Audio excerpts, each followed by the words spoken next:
Hey guys, Aaron Dorr here with the American Firearms Association. We have a great video for you here today.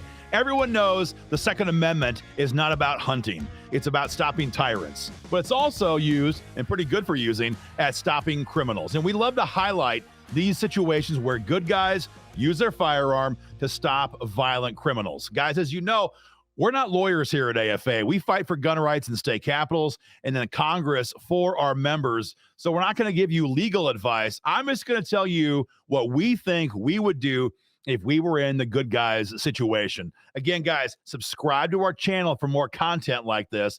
I'm going to hit play, let it go one time through at full speed. Then we're going to back it up and break it down for you frame by frame. All right, here we go. Bad guy walks in the store. He's in the middle right now. Now he comes over to the far side, reaches in his pocket, pulls a gun. The pharmacist in the white grabs his gun, fires on the suspect. Gunfight ensues. A couple more shots are fired, and that's it. That is the full take. We'll watch it one more time.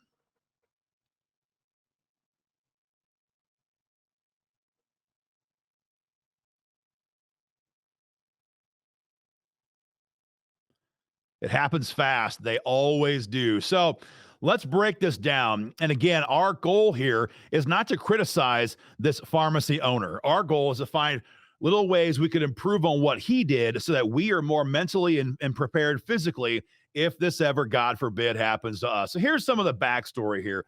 This is a pharmacy in West Virginia. The store owner is the pharmacist in the white coat, and he decided to carry a firearm, he said, to defend his customers and his coworkers and himself against a violent crime problem that was getting pretty bad in his area. And so he did exactly that. He shot and killed this one suspect who was trying to kill his coworkers, kill his employees. That guy died, and the good guy and all the good guys in this situation lived. So we're going to break down this video frame by frame and go through it. Here we go. So to note, there's a couple people there walking out the door. So right away, you've got innocent bystanders there in the background. You've got two employees next to the pharmacist right now. Just so you have at least four innocent parties, five counting the pharmacist, in this very confined space. That's why practice on the range is really, really important. This guy comes over, and right about now, you see his gun in his left hand. He had it in his pocket, the way it seems. He pulls it right here in his left hand, and he begins to slide around the edge of the counter. So right here, his gun comes up. You can't see it because the other guy's head is in the way. The gun comes up. The pharmacist now can see there's a threat, and you can see his right hand beginning to move. His right elbow is already coming up, obviously going for a draw on his handgun. Now the bad guy now has his gun in both hands, aiming it right at the coworkers or the employees of the pharmacist. And so the pharmacist right now look, his coworkers might not agree, but the pharmacist does a pretty good job of using his two employees, not as cover because they're not cover, but to conceal his movements, right? He is sliding over while drawing his handgun to engage this would-be killer. And he does so in a way that the bad guy can't even see him do it. Slides over, and now you can tell the good guy, his shoulder is back down. He is holding that gun down low, ready to come up and engage. Boom, right there. His gun comes up right as his two employees' heads clear his field of fire. Not by much, but he didn't have much space to work with, and he is now up on target. At least one shot fired, and we believe the bad guy shot at him right here as well. Another shot fired. Yeah, we see a thumb coming on top of the support thumb on top of the main firing hand here. He might get slide bite, but that's a small price to pay given what's going on. More shots are being fired.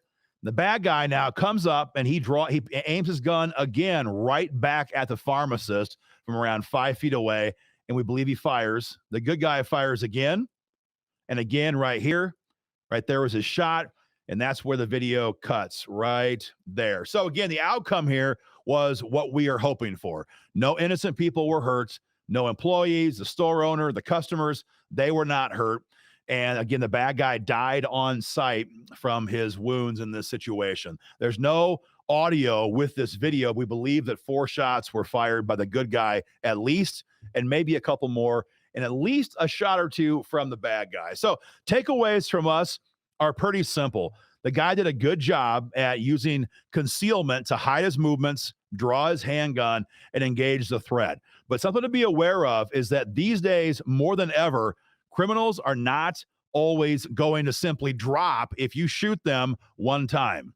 There's all kinds of books on this. There's studies on this. They're usually hopped up on narcotics. They also, in some cases, have a homicidal rage, which makes them not act normal after being shot.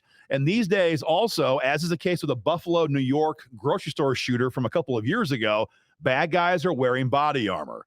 And so what almost cost this pharmacist his life was the initial engagement. You can see it right here. I'll hit play right here.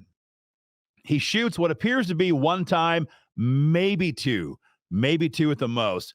And it's like he thought that that was the end of the engagement. The bad guy goes down. The truth is that we don't shoot to kill, right? That's what we're all training to shoot to stop the threat.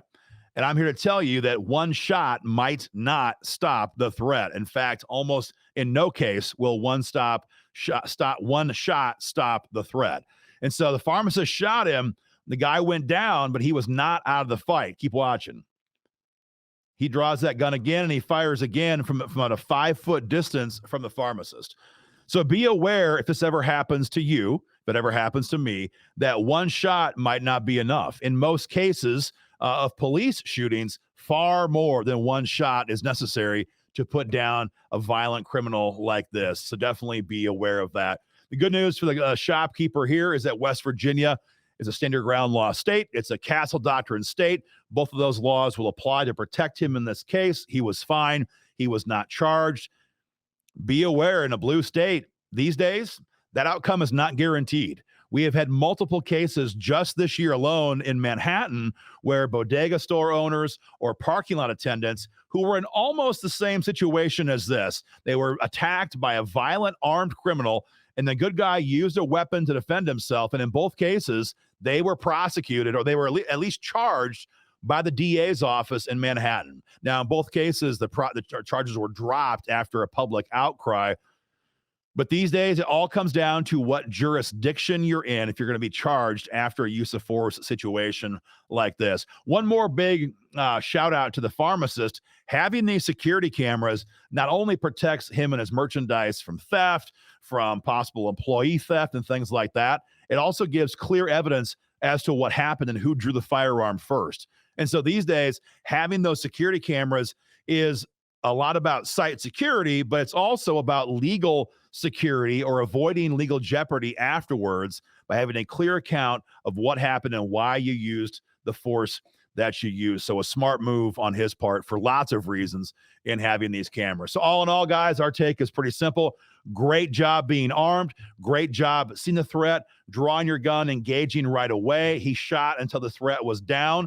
Yeah, there's a little bit of a gap in there. You should probably use more force if you're going to use force to make sure the threat is down. But all in all, a very strong performance from this individual. A lot we can learn from about dangerous uses of force like this. Guys, that's our take on this shooting. But what do you think? If I'm full of it, we want to hear it. If you guys agree with us, we want to hear it. What would you do if you were in this pharmacist situation? Sound off in the comment section, guys. As always, subscribe for more content and join AFA today and help us fight for your gun rights in Congress. Go to joinafa.org. Thank you.